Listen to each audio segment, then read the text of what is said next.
Вы смотрите «Актуальное интервью», в студии Иван Лазаренко. Здравствуйте. 13 июня Координационный комитет под председательством Сергея Кириенко подвел итоги второго федерального грантового конкурса этого года. Всего в фонд поступило более 10 тысяч инициатив из всех регионов России. Об участии Якутии в федеральных конкурсах и об итогах грантов главы республики мы сегодня поговорим с гостем нашей студии. Это Дмитрий Куприянов, генеральный директор автономной некоммерческой организации развития гражданского общества нашей республики НКО Якутии. Дмитрий Михайлович, я вас приветствую. Здравствуйте. Добрый день. Ну, для начала, наверное, расскажите, пожалуйста, про федеральные грантовые конкурсы и насколько активно в них участвуют якутяне. У нас Якутия уже ежегодно, уже на протяжении многих лет является лидером по Дальневосточному федеральному округу. У нас, как правило, всегда наибольшее количество подаваемых заявок, и, конечно же, мы занимаем лидирующие места и по привлекаемым средствам. В этом году во втором конкурсе фонда президентских грантов у нас, конечно же, тоже было рекордное количество поданных заявок, и впервые мы смогли выбраться и на лидирующие позиции и по привлекаемым средствам, и по количеству поддержанных проектов. Обратная связь существует какая-то? Почему такая популярность федеральных грантов у якутян? Ну, если смотреть, в целом, конечно же, там средства намного больше выделяются, конечно, на реализацию проектов. И у нас в целом некоммерческий сектор стал достаточно активен, и наше Министерство по делам молодежи, социальной коммуникации в нашей республике проводится планомерная комплексная работа по развитию непосредственно гражданского общества и по активизации их участия в федеральных грантовых конкурсах. Поэтому ежегодно на каждый конкурс и фонда президентских грантов, и президентского фонда культурных инициатив, да и в целом в частных благотворительных фондах, например, того же фонда Потаина, фонда Тимченко, подается достаточно большое количество заявок. То есть якутяне активно желают осваивать все-таки федеральные деньги, да? Даже не сколько осваивают федеральные деньги, это скорее привлекать дополнительные ресурсы на решение различных социальных проблем. Своих инициатив. Да, на реализацию своих инициатив. На самом деле очень много интересных проектов реализуется. Если посмотреть, у нас, например, и в городе Якутске, и в районах республики очень много интересных социальных объектов было построено на грантовые средства, которые выделяются правительством России и правительством Республики Саха-Якутия. Но об этом мы поговорим чуть позже. Ну, раз уж такая популярность федеральных грантов среди якутян, какой самый популярный конкурс, скажем так, и почему? Ну, конечно же, апогеем участия всех грантовых конкурсов, на мой личный взгляд, является фонд президентских грантов. Это вот конкурс, который был инициирован президентом России в 2017 году, и вот буквально вот за все эти годы она снизошла, наверное, в самую большую популярность у участников. Буквально 3 года назад от нее появился президентский фонд культурных инициатив, который сейчас активно набирает популярность. И в целом, если посмотреть, у нас очень много хороших, интересных проектов как раз-таки подается и на президентский фонд культурных инициатив. Ну и, конечно, всегда очень большое количество проектов подается на фонд президентских грантов. Это и про спортивные мероприятия, и по патриотической направленности, и в целом по образовательной, по науке, по медицине. В целом весь спектр социальных услуг всегда у нас охватывается и в части участия в федеральных грантовых конкурсах.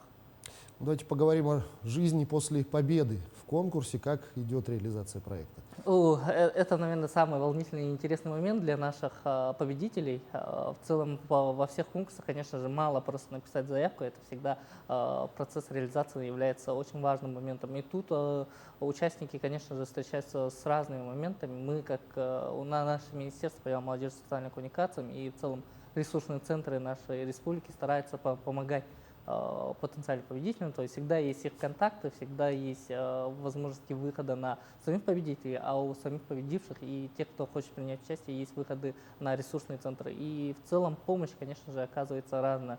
Это в том числе обязательная информационная помощь, то есть публикация всегда о проектах, о реализации мероприятиях наших победителей. Ну и в целом сопровождение в случае, если бывают какие-то сложные моменты. Вы, наверное, прекрасно знаете, что вот с 2020-2021 2021 года во время коронавирусной инфекции у нас очень много сложностей было, и участники сталкивались с проблемой, когда хотели провести большие очные крупные мероприятия, но из-за запретов у них это не было возможности. И, соответственно, искали пути решения этих вопросов. Потом, когда у нас началась специальная военная операция, у нас с ограничением различных товаров, искали различные аналоги. Хорошо, пока у нас нет таких случаев, чтобы проекты были провальными, все проекты в целом завершаются и особо хорошо ценятся и фондом президентских грантов, и президентским фондом культурных инициатив.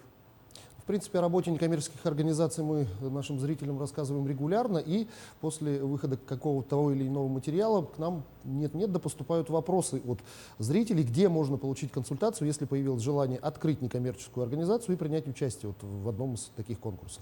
Всегда можно связаться с Министерством по делам молодежи и социальных коммуникаций, конечно же. Там есть отдел по взаимодействию с институтами гражданского общества, их телефон 507-123. В рабочее время всегда работают, всегда есть, всегда консультируют, дают информацию о том, какие есть грантовые конкурсы, как в них можно принять участие.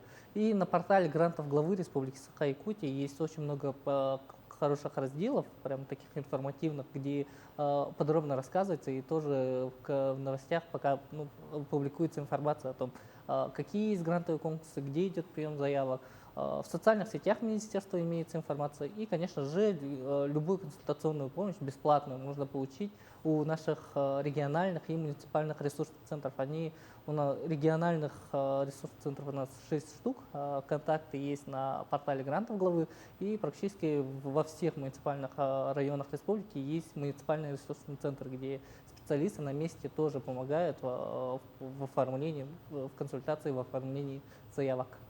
Давайте поговорим тогда о грантах главы. 24 июня были подведены итоги. Как прошла экспертиза и чуть-чуть об итогах. Что там интересного? Да, вот буквально несколько дней назад мы подвели итоги конкурса грантов главы. У нас по итогам независимой экспертизы, по оценке независимых экспертов, 77 проектов были грантов поддержаны грантами главы Республики Саха-Якутия. В целом, если делать аналитику по грантовым конкурсам, в этом году такой небывалые случаи были. У нас из 474 заявок все были достаточно сильные, мощные, и очень сильная конкуренция была. По запрашиваемой сумме, даже мы делали анализ, уже аппетиты наших коммерческих организаций тоже достаточно сильно растут, но это показывает их вовлеченность в решении множества социальных проблем и решении удовлетворения тех потребностей, которые есть у целевых групп, у жителей нашей республики. Конечно же, мы сейчас ведем работу по подписанию соглашений с победителями, и у них с 1 июля ждет большая комплексная работа по реализации их проектов. А какие сферы, скажем так, наиболее популярны все-таки среди подаваемых заявок? Чем люди больше всего хотят заниматься? Конечно же, это культура, это спорт, здоровье, это образование и, конечно, патриотическое воспитание. То есть тренды, которые у нас происходят в регионе, тренды, которые у нас есть в России, они, в принципе, всегда были актуальны, и актуальны для наших жителей. Поэтому и вопросы специальной военной операции, и в целом профилактика здоровья, и в целом занятия здоровым образом жизни, и, конечно же, образование подрастающего поколения всегда являлись важной и очень актуальной темой для наших некоммерческих организаций. А есть ли какая-то статистика, какие муниципальные образования все-таки лидируют по количеству заявок? Понятно, город Якутск на первом месте, а в целом по республике? В целом по республике в этом году у нас появились новые лидеры, новые звездочки, скажем так. У нас Нюрбинский район очень хорошо отличился, у них и большое количество поданных заявок, и большое количество среди них поддержанных заявок. Есть, конечно же, среди них и закоренелые лидеры. Это у нас Амгинский район, это и Чепчинский район, и Горный район. То есть у нас в целом все районы, они достаточно хорошо охвачены. И в этом году мы впервые добились того, что от всех муниципальных районов были поданы заявки. Прям целиком полностью все? Прям целиком, да, все муниципальные районы. Конечно же, это большая заслуга и работы и муниципальных ресурсных центров, и региональных ресурсных центров в том, что они смогли помочь нашим потенциальным заявителям оформить свои заявки. То есть и в оформлении дистанционно помощь, перепечатывание их заявок, и в целом выездные работы, все это способствовало тому, что у нас поступило достаточно большое количество заявок, среди которых у нас практически не было отклонений по каким-то формальным признакам То есть все заявки, которые были поданы, они практически прошли весь конкурсный отбор. Вот получается, с расширением географии участников увеличивается ли количество некоммерческих организаций, которые из года в год стараются участвовать в конкурсе? Если смотреть среднюю динамику, то количество организаций немножко выросло, но в целом она сохраняется на одном уровне, держится, в принципе, на одном показателе.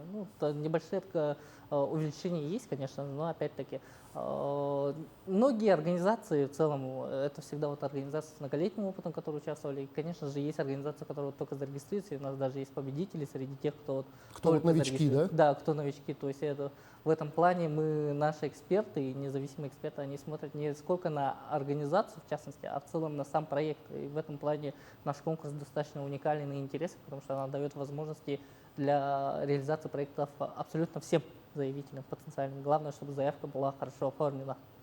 Давайте предположим ситуацию. Хорошо оформленная заявка. Проект прошел всевозможные экспертизы, победил в конкурсе, выделены деньги, но что-то пошло не так, и проект реализовать не удалось.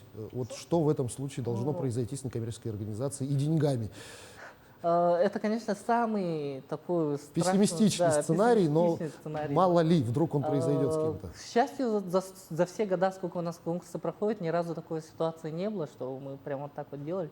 У нас есть специалисты, которые и нашего ресурсного центра, и в целом нескольких крупных региональных ресурсных центров, которые отслеживают процессы реализации, этапы реализации проектов. И в целом со всеми участниками, со всеми победителями всегда все находятся на связи.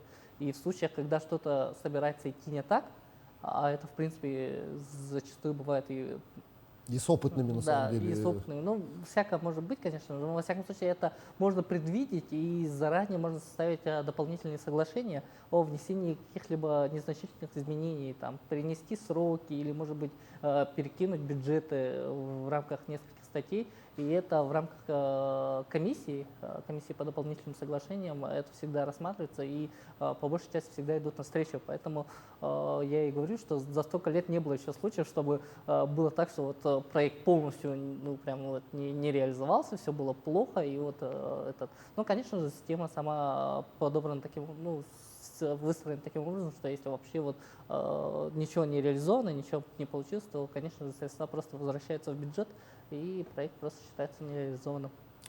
И в завершении беседы вкратце советы желающим принять участие в подобных конкурсах. Да, самый главный мой совет – это, конечно же, никогда не опускать руки. Очень многие опытные организации, когда рассказывают о своем опыте, всегда говорят, что с первого раза выиграть сложно. Поэтому никогда не опускайте руки, всегда подавайтесь на конкурсы, всегда консультируйтесь, потому что глаз всегда намыливается, а третий взгляд, он всегда помогает.